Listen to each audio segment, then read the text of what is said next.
Bastar police को एक बार फिर से बड़ी सफलता मिली है। इस बार सुकमा के गोगुंडा इलाके में जवानों ने 17 नक्सलियों को ढेर कर दिया है। नक्सलियों के पास से क्या कुछ मिला है एक बार ये भी देख लीजिए।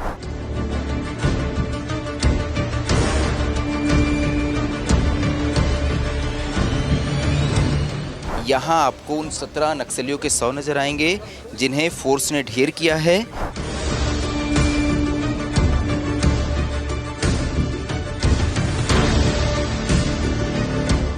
इस मुठभेड़ में जो मारा गया DKSRC कैडेट जगदीश का विगत लगभग 15-20 सालों से क्षेत्र में अनेक वारदात में उनका सक्रियता रहा है। ये दरबा डिवीजन के जो नक्सली है ये बड़ी बड़ी घटना में शामिल रहे, जैसे चिरम वाला जो कांड है, उसके अलावा आरनपुर वाला जो 2023 में दंतेवाड़ा DRG के साथ हुआ था, ये सब इसका मास्टरमाइंड जगदीश था।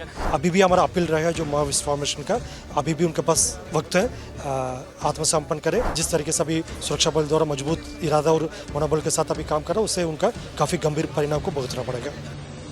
बस्तर पुलिस को एक बार फिर से बड़ी सफलता मिली है। इस बार सुकमा के गोगुंडा इलाके में जवानों ने 17 नक्सलियों को ढेर कर दिया है। नक्सलियों के पास से क्या कुछ मिला है एक बार ये भी देख लीजिए। नक्सलियों के पास से ये खतरनाक हथियार मिले हैं। आपको एक SLR राइफल नज़र आएगी, 2 AK-47 नज़र आएगी, 2 इंसास राइफल नज़र आएगी, इसके अलावा भरमार और ये जो है सिंगल शॉट और भरमार जैसी बंदूकें मिली है। एक देखिए, एक ये देसी कट्टा मिला है। ये देसी कट्टा जो है बस्तर IG के मुताबिक जब नक्सलियों की स्मॉल एक्शन टीम किसी तरह की घटना को अंजाम देती है तो इसी तरह की देसी कट्टा का उपयोग करती है, क्योंकि इससे निकली हुई गोली जो है वो वैसा माना जाता है कि उसका निशाना काफ़ी सटीक होगा। तो टारगेटेड किलिंग के लिए नक्सली अक्सर इस तरह के वेपन्स का उपयोग करते हैं। इससे एक बार में एक ही गोली फायर होगी, लेकिन जो गोली निकलेगी उससे चांसेस बहुत ज़्यादा होते हैं कि वो टारगेट तक पहुंचे। इसके अलावा नक्सलियों की स्मॉल एक्शन टीम जब किसी घटना को अंजाम देने निकलती है तो वो कोशिश करती है कि छुप कर निकले। ऐसे में इस तरह के छोटे हथियार जो हैं वो काफ़ी कारगर हो जाते हैं। इसके अलावा आप ये देखिए 0.22 मैगज़ीन की ये बंदूक है। इसके अलावा भरमार आपको नज़र आएंगे, इंसास राइफल नज़र आएगी, AK-47 जो कि दुनिया में सबसे इफ़ेक्टिव बंदूक जिसे माना जाता है, SLR आपको नज़र आएगी, भरमार है, सिंगल शॉट बंदूक है। ये वो गोलियां हैं जो नक्सलियों के पास से जब्त की गई है।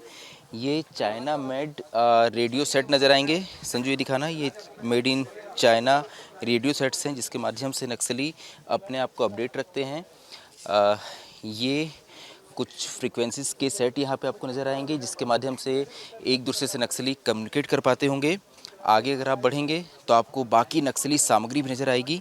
देखिए, ये जो छोटे बम आपको यहाँ नज़र आ रहे हैं जो हम दीपावली के समय उपयोग करते हैं, अक्सर नक्सली जवानों का ध्यान भटकाने या संदेश पहुँचाने के लिए, यानी कि अगर जवान किसी इलाके में पहुंचते हैं तो नक्सली अपने बाकी साथियों को संदेश पहुंचाने के लिए इस तरह के फटाकों को फोड़ते हैं, जिससे बाकी उनके साथी जो हैं वो सचेत हो जाएं। हालांकि इस बार ऐसा मौका नक्सलियों को नहीं मिल पाया। जवानों ने उन्हें घेर लिया और 17 नक्सलियों को ढेर किया। नक्सलियों की खुद की एक मेडिकल टीम होती है, क्योंकि यहाँ पे जगरगुंडा एरिया कमेटी सक्रिय थी और जगदीश जैसे बड़े SZC मेंबर जो हैं यहाँ थे। तो एक ये मेडिकल टीम होती है। इनके पास लगभग जो बेसिक बीमारियां हैं जो आमतौर पे होती है उसकी सारी दवाइयां हैं, जैसे पैरासीटामोल आपको नज़र आएगी, इसके अलावा अन्य दवाइयां आपको नज़र आएगी, सिरिंज आपको नज़र आएगा। तो नक्सलियों की एक मेडिकल टीम होती है जिसे ये ट्रेनिंग दी जाती है कि अगर कोई सामान्य बीमारी हो या सामान्य चोट पहुँचे तो उसका इलाज हो सके। इसके अलावा यहाँ कुछ और औजार आपको नज़र आएंगे, क्योंकि नक्सल अक्सर अंदर बैठकर कई तरह के इम्प्रोवाइजेशन करते रहते हैं। हमने हथियारों में देखा है कि लगातार अपने BGL को उन्होंने इम्प्रोवाइज़ किया है। इसके अलावा यहाँ सोलर पैनल हैं, ये कुछ पाउचेस हैं, बैग्स हैं जिसमें नक्सली अपने सामान रखते हैं। तो ये वो सभी नक्सलियों के सामान हैं जो इस मुठभेड़ के बाद जब्त किए गए थे। इसके अलावा अगर आप देखें तो यहाँ नक्सलियों के 100 नज़र आएंगे।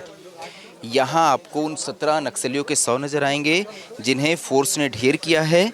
इन्हीं नक्सलियों में जगदीश भी शामिल है। जगदीश जो SZC मेंबर था और जिस पर 25 लाख रुपए का इनाम था। तो ये एक फिर से बड़ी सफलता मिली है। हमारे साथ इस वक्त बस्तर के IG हैं। बस्तर IG के नेतृत्व में लगातार ये सारे ऑपरेशंस को अंजाम दिया जा रहा है। सर, एक बार फिर से बड़ी सफलता मिली आप लोगों को। जी, आज दिनांक 29 मार्च को जिला सुकमा की केरलापाल थाना क्षेत्र अंतर्गत उपमपल्ली, निंडुम और गोगुंडा इलाके में प्रतिबंधित एवं गैरकानूनी सीपी महोदय संगठन का दरबा डिवीजन एवं जानी पीएलजी फॉर्मेशन का कैडेट्स की उपस्थिति की सूचना के आधार पर डीआरजी सुकमा एवं सीआरपीएफ का संयुक्त बल अभियान के लिए रवाना किए गए थे। अभियान के दौरान आज प्रातः 8 बजे से लेकर अनेक बार माओवादी एवं सुरक्षा बल के बीच में मुठभेड़ हुई। मुठभेड़ के उपरांत इलाका सर्चिंग में टोटल 17 माओवादियों का डेड बॉडी मिला, इसमें 11 महिला माओवादी भी है और हथियार के हिसाब से देखा जाएगा 2 AK-47, 2 इंसास, 1 असलार एवं काफ़ी अन्य आर्म्स अम्युनिशन भी घटनास्थल से बरामद हुआ। इस मुठभेड़ के दौरान हमारा जो जवान डीआरजी और सीआरपीएफ के काफ़ी बहादुरी से जो मुठभेड़ को सामने किया। इस दौरान 4 हमारा जवान घायल भी हुआ, उनका भी इलाज के लिए हायर सेंटर रेफर किए थे। उनकी स्थिति अभी सामान्य खतरा से बाहर है। इसमें इंडियन एयरफोर्स के चॉपर का भी काफ़ी उल्लेखनीय योगदान रहा और आसपास इलाके में भी रीइंफोर्समेंट टीम्स के द्वारा सर्चिंग की जा रही है।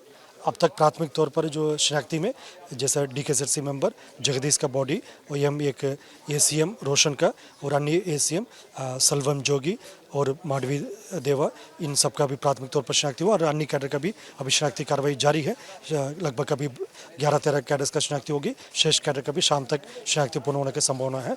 और बस्तर संभाग में देखा जाए तो वर्ष 2024 और 2025 में विगत अभी लगभग 15-16 महीने में जैसा 340 से अधिक माओवादी कैडर का डेड बॉडी अलग अलग मुठभेड़ के पश्चात रिकवर की गए थे और इनमें से जो अधिकतम जो स्टेट लेवल कमेटी कैडर्स जैसा जोगन्ना से लेकर जो नीति और अभी सागर जो तेलंगाना स्टेट कमेटी का, अभी हाल फिलहाल में सुदीप उर्फ सुधाकर, अभी जो जगदीश का डेड बॉडी मिला और काफ़ी बड़ी संख्या में ग्रेडेड वेपन्स भी बरामद किए गए थे।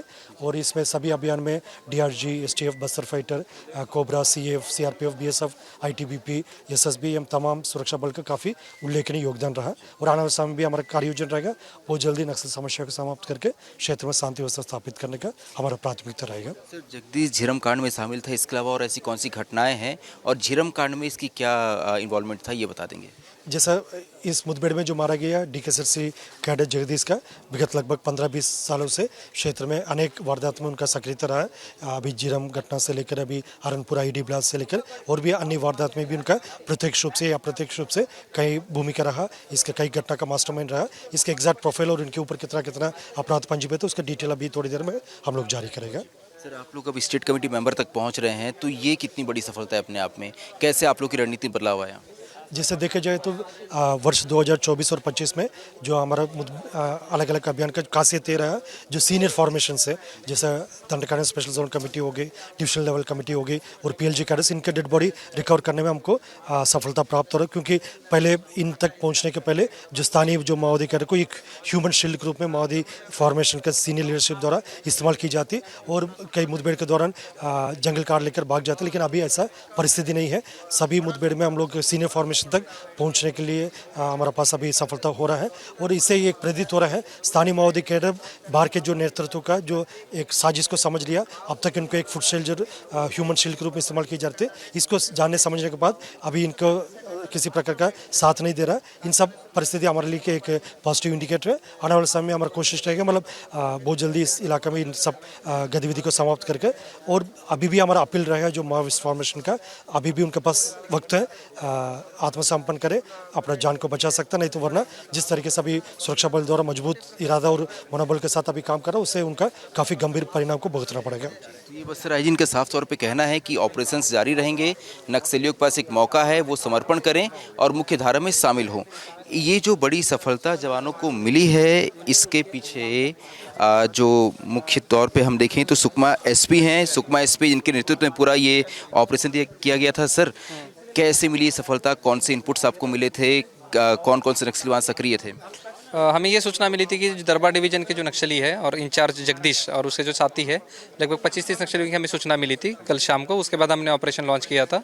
इसमें सुकमा DRG व 159 CRPF की जो फोर्स है उसको लॉन्च किया गया था और सुबह 7 बजे मुठभेड़ हुई और इसमें 17 नक्सलियों के शव बरामद हुए और काफ़ी भारी मात्रा में हथियार वगैरह बरामद हुए इसमें। सर, ये गोगुंडा इलाका जिस इलाके में मुठभेड़ हुई है, इस इलाके के बारे में कुछ बात है, कितना मुश्किल यहाँ ऑपरेशन करना और जवानों किस तरह की चुनौतियाँ आई? 4 जवान हमारे घायल भी हुए हैं। और ये काफ़ी पहाड़ियों से घिरा हुआ इलाका है, काफ़ी नदी नाले हैं और मतलब हर बार जब हम फोर्स भेजते थे नक्सली भाग जाते थे, लेकिन पहली बार मतलब काफ़ी सालों बाद हमें यहाँ एक बड़ी सफलता मिली है। सर ये जगरगुंडा एरिया कमेटी के बारे में कुछ बताएंगे, कितनी मुठभेड़ों में ये शामिल रहे, कितनी घटनाओं में शामिल रहे ये लोग और कितने खतरनाक थे? ये दरबा डिवीजन के जो नक्सली है ये बड़ी बड़ी घटना में शामिल रहे, जैसे झिरम वाला जो कांड है, उसके अलावा अरनपुर वाला जो 2023 में दंतेवाड़ा डीआरजी के साथ हुआ था, ये सब इसका मास्टरमाइंड जगदीश था। और जो इस इलाके में जो भी घटनाएं होती थी उनके पीछे यही लोग थे। और जो गोगुंडा इलाके में बहुत सारी पहाड़ियाँ है तो वहाँ जाके छिप के रहते थे नक्सली।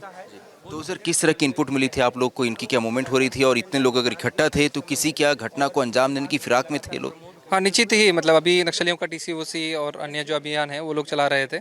और नक्सली एम्बुश वगैरह जैसे कैंप परिया मुलेर वगैरह रास्ते में जाने में एम्बुश लगाने की लगातार हमें सूचना मिल रही थी और उसी सूचना पे हमने ऑपरेशन लॉन्च किया था।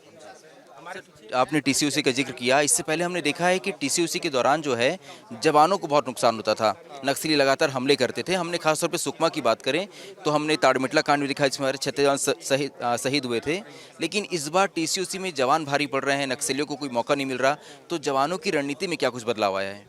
निश्चित ही, मतलब अभी जो इनपुट इंटेलिजेंस है, जवानों का जो ट्रेनिंग है और जो समझ है ओवरऑल नक्सलियों के प्रति कैंप भी लगे है अंदरूनी, और नियत लनार की वजह से गांव वाले भी पुलिस से जुड़ रहे हैं। तो ये सब का एक नतीजा अच्छा आ रहा है कि मतलब हमारा जो इनपुट है, जो ऑपरेशन करने की जो कैपेसिटी है वो काफ़ी मात्रा में बढ़ गई है और उसकी वजह से हमें सफलता मिल रही है लगातार। तो ये सुकमा एसपी है जिनके नेतृत्व में इस पूरे ऑपरेशन को अंजाम दिया गया और एक बहुत बड़ी सफलता जो है वो जवानों को इस बार सुकमा में मिली है। देखिए, क्योंकि एक लक्ष्य तय किया है सरकार ने जिसमें ये तय किया गया है कि 31 मार्च 2026 तक बस्तर ही नहीं पूरे देश से नक्सलवाद को खत्म करना है। और इस ओर आगे बढ़ते हुए जवान जो है लगातार इस तरह के बड़े ऑपरेशंस को अंजाम दे रहे हैं। जगदीश जैसे नक्सली का मारा जाना ये बताता है कि नक्सलियों के बहुत ही कोर इलाके तक अब जवान पहुंच गए हैं। ये जो 17 नक्सलियों के शव आपको यहाँ नज़र आ रहे हैं, ये नक्सली कई बड़ी नक्सल वारदातों में शामिल थे। इन्होंने कई हमले कर जवानों को नुकसान पहुंचाया था, कई जवानों की जान ली थी। झीरम कांड में सीधे तौर पे जगदीश की इन्वॉल्वमेंट थी। इसके अलावा इस इलाके में हुई अन्य कई बड़ी घटनाओं में भी जगदीश की सीधे तौर पे इन्वॉल्वमेंट थी, ऐसा पुलिस का दावा है। जगदीश जैसे नक्सली मारे जाते हैं तो ये बहुत बड़ी बात हो जाती है सुकमा जैसे इलाके के लिए। अगर पिछले 15 महीनों की बात की जाए तो 8 स्टेट कमेटी या स्पेशल जोनल कमेटी मेंबर्स जो हैं वो बस्तर में अलग अलग मुठभेड़ों में मारे गए हैं। इसके अलावा ये पहली बार है कि नक्सलियों के पास से AK-47, इंसास, SLR जैसी बड़ी बंदूकें मिल रही है। नक्सल संगठन को जो समझते हैं वो जानते हैं कि नक्सलियों के लिए किसी भी नक्सली से ज़्यादा इन बड़े हथियारों की कीमत होती है। ये हथियार जो हैं, इनमें से अधिकांश हथियार नक्सलियों ने जवानों से ही लूटे हैं। जब भी नक्सली जवानों पे हमला करते थे तो उनका मुख्य एजेंडा ही होता था कि वो जवानों के पास से हथियार लूटें और इन्हीं हथियारों के दम पे नक्सली फिर और बड़े हमलों को अंजाम देते थे। लेकिन अब जब जवान नक्सलियों को घेर रहे हैं तो ना ही सिर्फ नक्सलियों को ढेर कर रहे हैं बल्कि अपने वो हथियार भी वापस रिकवर कर रहे हैं। और हर हथियार की कमी के साथ नक्सल संगठन कुछ और कमज़ोर होता जा रहा है। ऐसे में क्योंकि सरकार ने जो लक्ष्य तय किया है उसमें ठीक 1 साल 2 दिन का समय बचा है 31 मार्च 2026 की उस डेडलाइन तक पहुंचने में, तो बस्तर की पुलिस बहुत ही तेज़ी से उस लक्ष्य की ओर आगे बढ़ रही है। क्योंकि देश में सबसे अधिक मजबूत कहीं नक्सल संगठन था तो वो बस्तर में ही था। ऐसे में बस्तर में ही लगातार इस तरह के बड़े ऑपरेशंस को अंजाम दिया जा रहा है। कैमरा पर्सन संजू राव के साथ मैं संजय ठाकुर, विस्तार न्यूज़।